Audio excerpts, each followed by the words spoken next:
के तपाईँ लामो समयदेखि आर्थिक समस्यासँग जुधिरहनु भएको छ र जीवनमा स्थायित्व खोज्दै हुनुहुन्छ? अब ढुक्क हुनुहोस्, किनभने यो अषाढको महिना सिंह राशि हुने महानुभावहरूको जीवनमा एउटा यस्तो सुखद ग्रह गोचर हुँदैछ जसले तपाईँको हातमा धन र समृद्धिको ठूलो साँचो थमाउनेछ। यस महिना ब्रह्माण्डले तपाईँलाई यस्तो राजसी सुख र आर्थिक सुरक्षा दिँदैछ जसको कल्पना तपाईँले धेरै समयदेखि गरिरहनु भएको थियो। के यो महिना तपाईँको घरमा स्थायी सम्पत्ति भित्रिने बलियो योग बनेको हो त? व्यवसाय, जागिर र सम्बन्धमा कुन ठूलो सफलताले तपाईँलाई रानी वा राजा जस्तै सम्मान दिलाउनेछ? आउनुहोस् ढिला नगरी सम्पूर्ण फलादेश सुनौं। सिंह राशि हुने महानुभावहरूका लागि विक्रम सम्वत 2083 साल अषाढ महिना भाग्य चम्किने, आर्थिक रूपमा अत्यन्तै बलियो बन्नेछ र जीवनमा भौतिक सुख सुविधा थपिनेछ, बढ्नेछ।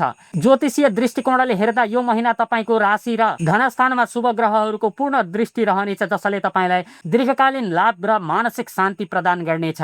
यो महिना भाग्यको भरोसामा मात्र बस्ने समय होइन, बरु तपाईँको विगतको कडा परिश्रमले ठूलो र बजारमा टिक्ने खालको निर्णय लिने समय हो। तपाईको स्वभावमा थप गम्भीरता, शालीनता र दयाभाव बढ्नेछ जसका कारण समाजमा तपाईको लोकप्रियता अझ चम्किनेछ। यदि तपाईँ आफ्नो घर परिवार सुरक्षित राख्न र नयाँ लगानीका योजनाहरू बनाउन खोज्दै हुनुहुन्छ भनेदेखि यो महिना ब्रह्माण्डीय ऊर्जा पूर्ण रूपमा तपाईको पक्षमा रहनेछ।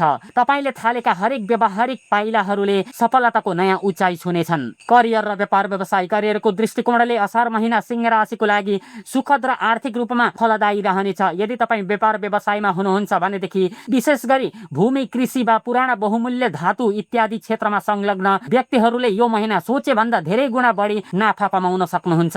व्यापारमा ग्राहकहरूको आकर्षण बढ्नेछ। जागिरमा रहनुभएका व्यक्तिहरूको लागि यो महिना कार्यस्थलमा आफ्नो ठाउँ बलियो बनाउने समय हो। तपाईको पद प्रतिष्ठा बढ्नेछ, साथै पारिश्रमिक वृद्धिको समाचार सुन्न पाउनुहुनेछ। हाकिम तथा सहकर्मीहरूले तपाईको निर्णय र कामको उच्च कदर गर्नेछन्। नयाँ व्यवसाय सुरु गर्नको लागि यो महिना अत्यन्तै सुरक्षित र उत्तम रहनेछ। तपाईले सुरु गर्नुभएको नयाँ कामले बजारमा छिट्टै एउटा बलियो पहिचान बनाउनेछ। यो महिना तपाईले जे काम गर्नुहुन्छ त्यसलाई पूर्ण जिम्मेवारी र इमानदारीताका साथ सफल गर्नुहुनेछ। प्रेम सम्बन्ध र पारिवारिक जीवन, प्रेम सम्बन्धको मामिलामा तपाईको लागि यो महिना सम्बन्धमा प्रगाढता, आपसी विश्वास र आत्मीयता बढ्नेछ। तपाईको व्यवहार आफ्नो साथीप्रति निकै सहयोगी र सुरक्षात्मक रहनेछ। वैवाहिक जीवनमा मधुरता छाउनेछ। यदि तपाईहरू लामो समयदेखि सन्तान प्राप्तिको योजनामा हुनुहुन्थ्यो भनेदेखि यो महिना परिवारमा नयाँ सदस्यको आगमनको शुभ समाचार मिल्न सक्छ। जीवन साथीको तर्फबाट ठूलो आर्थिक वा मानसिक सहयोग प्राप्त हुनेछ जसले तपाईको कार्यक्षेत्रमा पनि सहयोग पुर्याउनेछ।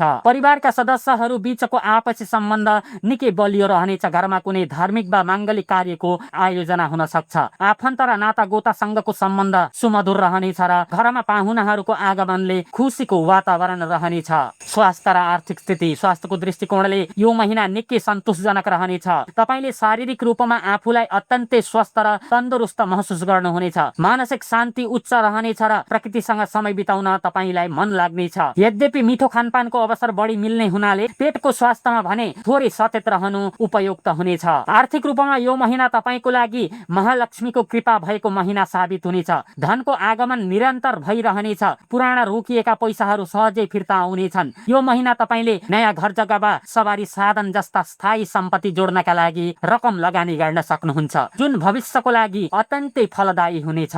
शुभ रङ, शुभ अङ्क र विशेष उपाय, यो महिनालाई अझ बढी फलदायी र सफल बनाउनका लागि शुभ उपायहरू। शुभ रङ, यो महिना तपाईको लागि हरियो र सुनौलो रङ निकै भाग्यशाली रहनेछ भनेदेखि शुभ अङ्क 2 र 6 रहेको छ। विशेष उपाय, यस महिनाको शुभ प्रभावलाई अझ बढाउन र घरमा सुख समृद्धि कायम राख्नका लागि हरेक बिहीबारको दिन भगवान विष्णुको पूजा गरी निधारमा पहेँलो चन्दनको वा केशरको टीका लगाउनुहोस्। साथै आफ्नो घरको मुख्य ढोकामा सधैँ दियो बाल्नुहोस् र माता लक्ष्मीको आराधना गर्दै गरिब वा भोका मानिसहरूलाई अन्नदान गर्नाले तपाईको आर्थिक मार्ग सधैँ खुला रहनेछ। सिंह राशि हुने महानुभावहरू, यो महिना आफ्नो जीवनलाई स्थायित्व दिने र आर्थिक रूपमा सम्पन्न बन्ने महिना हो। ब्रह्माण्डले तपाईलाई भौतिक र मानसिक सुखको भरपूर वरदान दिएको छ। त्यसैले यस समयको सही सदुपयोग गर्नुहोस् र आफ्नो परिवारको सुखका लागि अगाडि बढ्नुहोस्। तपाईलाई यो राशिफल कस्तो लाग्यो कमेन्टमा ओम नमः शिवाय लेख्न नबिर्सिनुहोला। साथै भिडियो मन परेमा लाइक, शेयर र सब्स्क्राइब गर्न नबिर्सिनुहोला। यति भन्दै आजको यस भिडियोबाट म बिदा लिँदैछु। फेरि भेटौँला